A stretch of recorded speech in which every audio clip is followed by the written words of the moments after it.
President Trump escalating the standoff with European allies as well over Greenland, threatening new tariffs on countries that oppose his plan. CBS's Natalie Brand reports from the White House.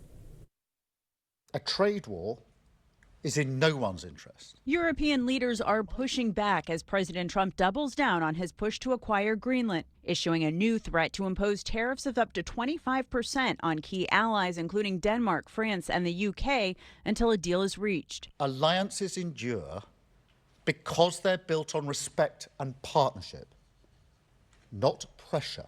Amid calls to de-escalate, Norway's prime minister confirmed he received a message from President Trump saying, in part, due to the decision to award someone other than himself the Nobel Peace Prize, he no longer feels an obligation to think purely of peace and can now think about what is good and proper for the United States. We are not going to outsource our national security. The Trump administration maintains it must control the strategic Arctic island to protect the U.S. from threats posed by China and Russia. If there were an attack on Greenland from Russia, from some other area, we would get dragged in. So better now, peace through strength, make it part of the United States. But lawmakers from both sides of the aisle said the standoff over Greenland is making the world less safe. And a bipartisan group just wrapped up a trip to Denmark to try and reassure allies in person. Part of the point of this trip is to have a bipartisan group of members of Congress listen respectfully to our friends. Greenland needs to be viewed as our ally, not as an asset.